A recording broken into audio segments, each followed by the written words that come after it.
தையிட்டி சட்டவிரோத விகாரையும் தனியார் காணி உரிமையாளர்கள் அரசால் ஏமாற்றப்படும் விடயம் சம்பந்தமாகவும் தான் இந்த ஊடக சந்திப்பு.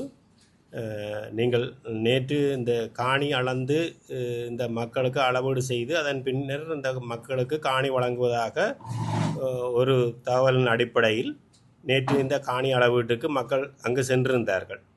ஆனால் அங்கு விகாராதிபதியினால் பலாலி போலீஸ் நிலையத்தில் என்ட்ரி ஒன்று போடப்பட்டு அதன் பின்னர் இந்த நில அளவை நடைபெறவில்லை. நான் ஒரு விடயம் கேட்கின்றேன், என்னென்று கேட்டால், இந்த மாவட்ட செயலாளர் இதற்கான ஒழுங்கை சரியான முறையில் செய்திருக்கிறாரா என்ற ஒரு விடயத்துக்கு வர வேணும். ஏனென்று கேட்டால், இது இந்த லவ்வர்ஸ் ஃபோனில் மெசேஜ் அனுப்புகிற மாதிரி அனுப்பி எந்த விடயமும் ஒரு நிர்வாக அதிகாரியால் செய்ய முடியுமா? இந்த மக்களுக்கு உரிய கடிதத்தின் மூலம் அறிவித்து அதன் அடிப்படையில் செய்யாமல் விட்டதிலிருந்தே இவர்கள் ஒரு சூட்சமமான ஒரு விடயத்தை இங்கு கொண்டு வந்திருக்கிறார்கள் என்றதான் உண்மையான விடயம்.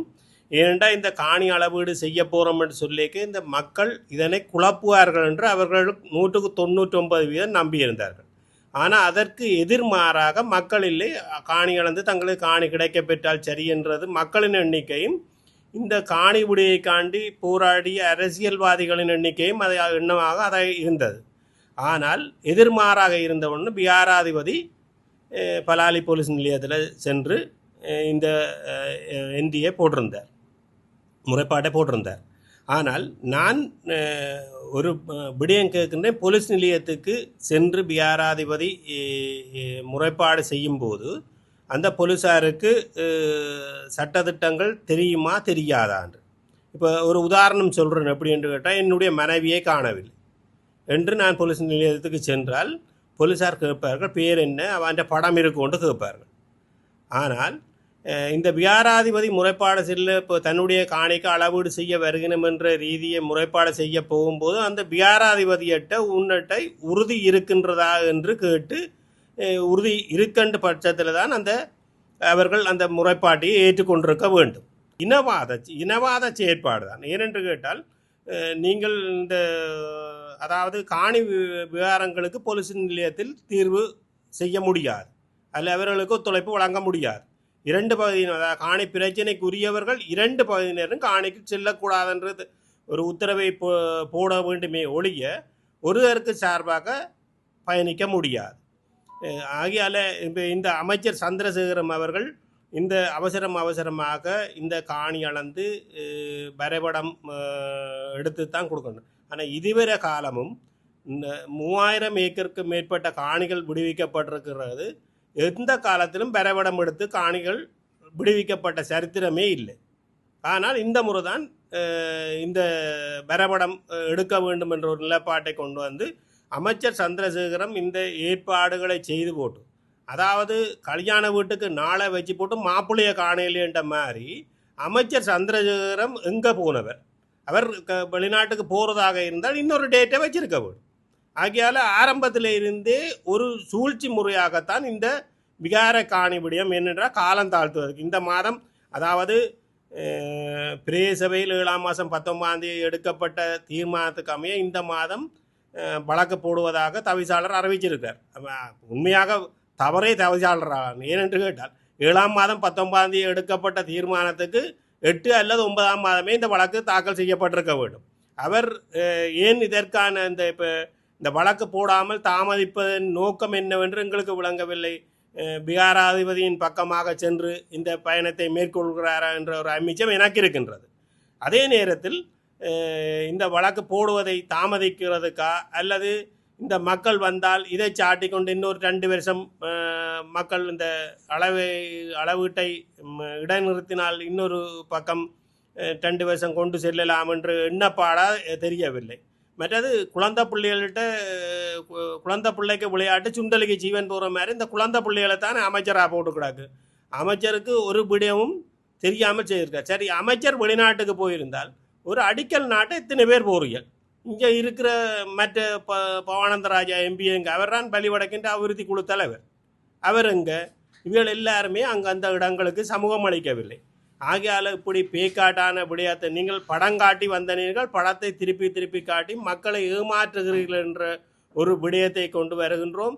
மற்றது மாவட்ட செயலாளருக்கு அங்கே புத்தவியாரைக்குரிய 20 பிறப்பு காணி இருக்குது. அதுக்குள்ள இருந்த 6 பேரை மாவட்ட செயலம் எழுப்பி வேறு இடத்துல அமர்த்தி புத்த வியாராதிபதிக்கு காணியை வழங்கிய விடயம் தெரியாது.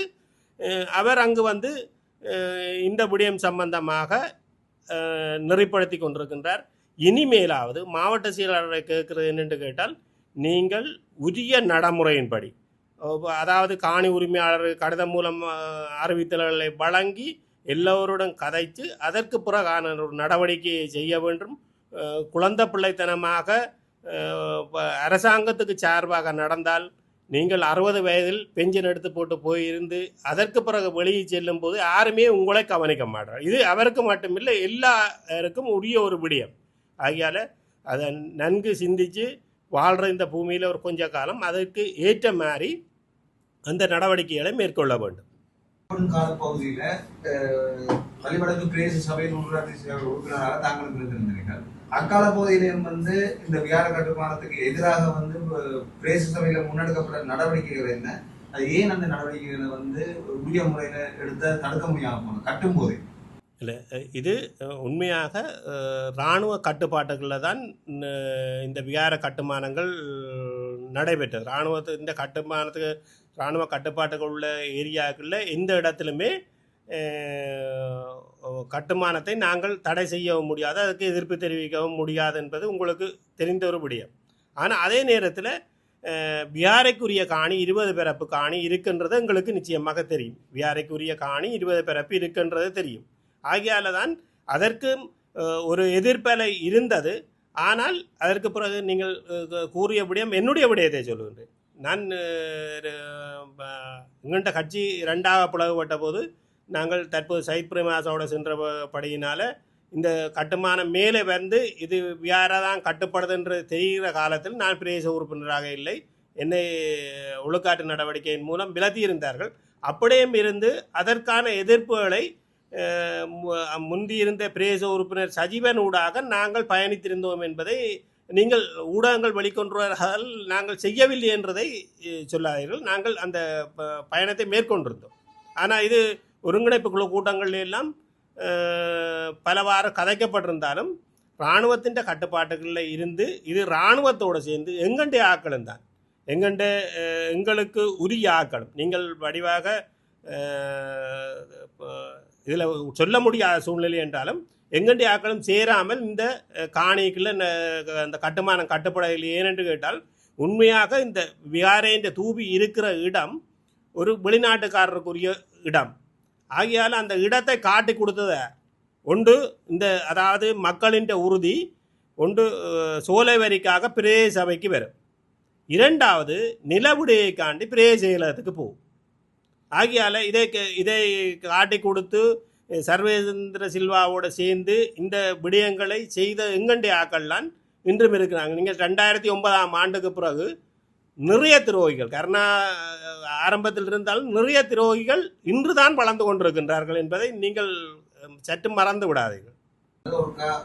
படமாக அவர்கள் அடிக்கல் நாட்டியிருந்த ஒரு இடத்துல பின்னர் கொரோனா கால பகுதியில தான் சவிந்திர சிங்கா வந்து இன்னொரு இடத்துல அடிக்கல் நாட்டி அந்த விகார கட்டுமானம் கட்டப்பட்டிருந்தது. நீங்க சொல்லுகிற காலப்பகுதியில வந்து அதாவது புதிதாக புதுப்பிக்கப்பட்ட பகுதியில தான் விகார கட்டுமான பகுதிகள் முன்னெடுக்கப்பட்டிருந்தது. இதுக்கு வழிவடக்கு பிரதேச சபையிலேயும் தெல்லிப்பல பிரதேச செயலத்தில் நடந்த ஒருங்கிணைப்பு குழு கூட்டங்களிலேயும் வந்து எதிர்ப்புகள் தெரிவிக்கப்பட்டன. அந்த நேரங்கள்ல அதை ஏன் உரிய முறையில முன்னெடுத்தால் ஒரு வலுவான எதிர்ப்பா வந்து பதிவு செய்ய முடியாமல் போனது, அதுக்கு யார் உடனடியா இருந்தது? நீங்க சொல்ற அந்த எங்கட ஆட்கள் சொல்லப்படுறது அரசியல்வாதிகளா அல்லது மக்களா? இதில் நீங்கள் கேட்ட விடயத்துக்கு ரெஜினர் கூரையால் அடிக்கல் நாட்டப்பட்டது விகாரைக்குரிய காணி. நீங்கள் இப்போ எந்த எந்த மத தளமென்றாலும் எங்கும் கட்டலாம், எங்கும் செய்யலாம். இலங்கையில் யாரும் தடுக்க முடியாத ஒரு விடயம்.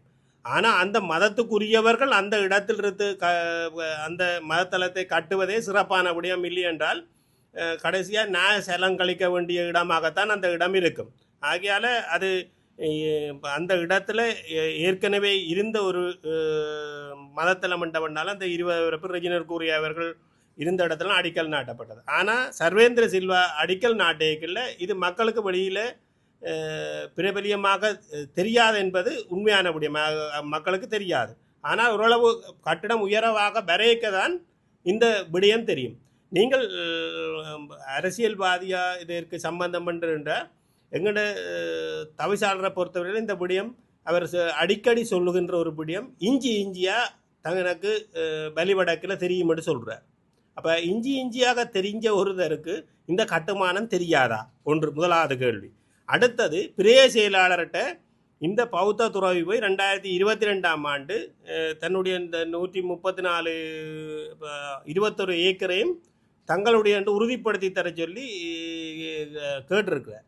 ஆகையால் அவருக்கு அந்த விடயம் பின்னர் தான் மக்களுக்கு தெரியும். இது ஏன் வெளிப்படுத்தவில்லை?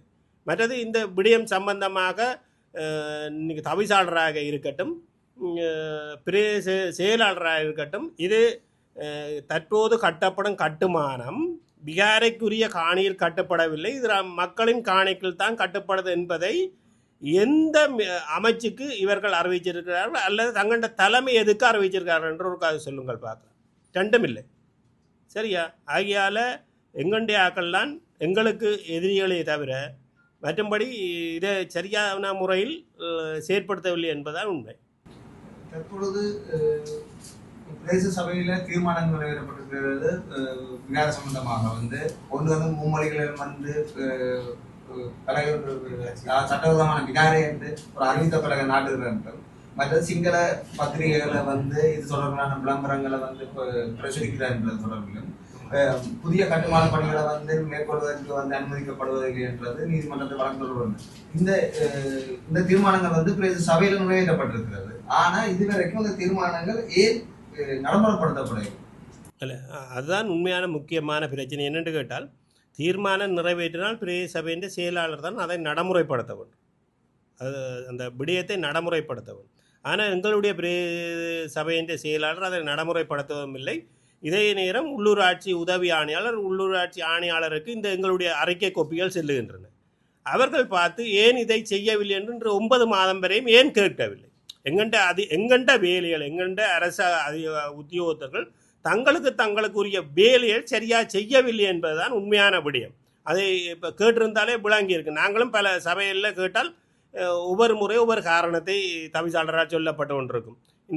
இந்த பௌத்த சாசன அமைச்சால் வழக்கு போடுறதுண்டா இந்த 60 நாள் உண்டு. இன்றைக்கு எத்தனை 60 நாள் வழக்கேன் போடப்படாமல் இருக்குது? இதில் இருந்தே உங்களுக்கு புரிந்திருக்க வேண்டும்.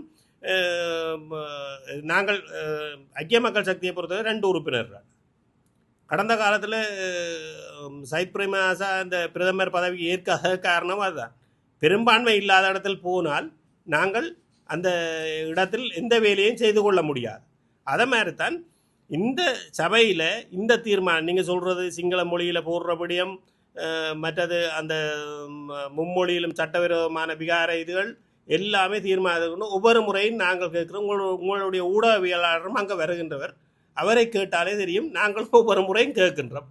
ஆனால் அங்கே அந்த விடயம் ஏதோ ஒரு சலாப்பெல்லாம் நடக்குது. அப்போ யார் அங்கே இதற்கான செயற்பாடுகிறார் என்று நீங்களே சொல்லுகிறீர்களா? உங்கள் கேள்வியில் இருந்து இது உங்களுக்கு விடை. இதில் யார் இதனை இந்த சட்டவிரோத விகாரைக்கு உடந்தையாக இருக்கிறார் என்பது இதிலிருந்தே புரியுது தானே.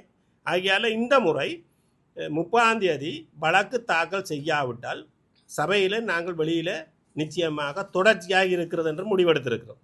ஆகையால் இதுக்கான தீர்வு வழக்கு போடும் வரையும் போடுவதற்கு உள்ளூராட்சி ஆணையாளர் ஆளுநர் சகிதம் எங்களுக்கு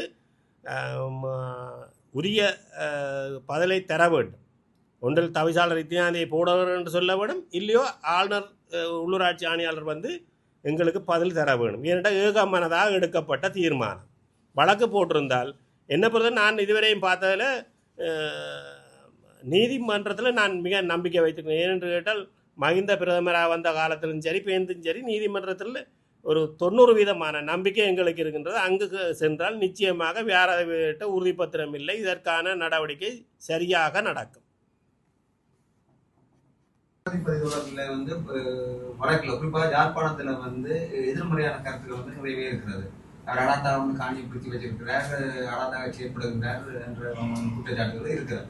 இந்த நிலையில வந்து கொழும்புல கடந்த வருடம் நடைபெற்ற ஒரு கௌரவிப்பு நிகழ்வுல வந்து சஜித் பிரேமதாஸ் அவர்கள் கலந்து கொள்வதாக வந்து அழைப்புதல்களும் வந்திருக்கிறது. இந்த விடயத்தை வந்து ஐக்கிய மக்கள் சக்தி வந்து எப்படி பார்க்குது?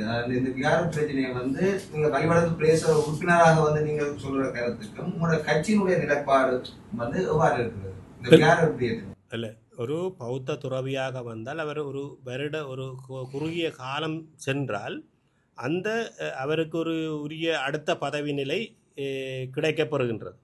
ஆனால் அந்த பதவி நிலையை புத்த சாசன அமைச்சு தான் அந்த நிகழ்வை ஏற்பாடு செய்திருந்தது. சரியா? அந்த ஏற்பாட்டுக்கு பிரதம விருந்தினராகத்தான் சஜித் பிரேமதாஸ் அவர்களை அழைக்கப்பட்டிருந்தது. அது அவருக்குரிய பதவிக்கும் தையிட்டி சட்டவிரோத விகாரைக்கும் சம்பந்தம் இல்லை. அவருக்குரிய பதவிக்கும் சட்டவிரோத விகாரைக்கும் சம்பந்தம் இல்லை.